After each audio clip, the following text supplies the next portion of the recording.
Hello! Hi అండి. నమస్తే. Welcome back to MK's home foods. ఈరోజు మన ఛానల్‌లో వచ్చేసి చికెన్ గ్రేవీ కర్రీ ఎలా తయారు చేసుకుందామో చూసేద్దామండి. చాలా సింపుల్ ప్రాసెస్‌లో అండి చాలా టేస్ట్ ఉంటది. మీరు గూడా తప్పకుండా ట్రై చేయండి.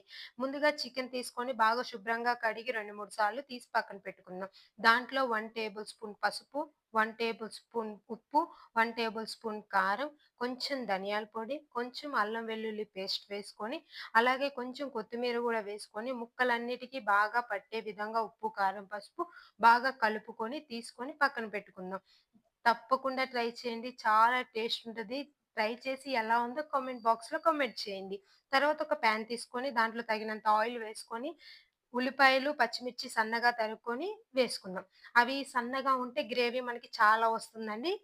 ఎంత సన్నగా కావాలంటే అంత సన్నగా కట్ చేసి వేసుకుందాం. తర్వాత 1 టేబుల్ స్పూన్ అల్లం వెల్లుల్లి పేస్ట్, కొద్దిగా కొత్తిమీర, కరివేపాకు కూడా వేసుకొని, కొంచెం ఉప్పు గూడా పసుపు కూడా వేసుకొని బాగా కలుపుకొని మూత పెట్టి మగ్గనిద్దాం.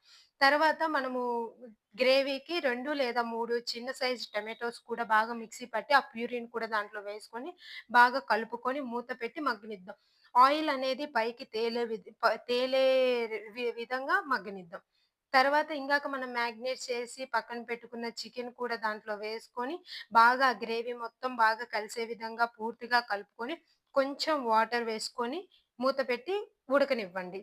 మధ్య మధ్యలో కలుపుకుంటూ, తిప్పుకుంటూ అడుగు పట్టుకోకుండా నూనె బాగా పైకి తేలే విధంగా బాగా కలుపుకొని పెట్టుకోండి. తర్వాత ఈ స్టేజ్‌లో ఉన్నప్పుడు నూనె పైకి తేలినప్పుడు మనం ఉప్పు కానీ, పసుపు కానీ చూసి అడ్జస్ట్ చేసుకోవచ్చు. తర్వాత లాస్ట్‌లో కొంచెం ధనియాల పొడి అండ్ కొంచెం గరం మసాలా, కొత్తిమీరతో గార్నిష్ చేసుకుంటే మన చికెన్ గ్రేవీ కర్రీ రెడీ అయిపోయినట్టే అండి. చాలా టేస్ట్ ఉంటది. మీరు గూడా తప్పకుండా ట్రై చేయండి. ప్లీజ్ లైక్ చేయండి, షేర్ చేయండి, సబ్స్క్రైబ్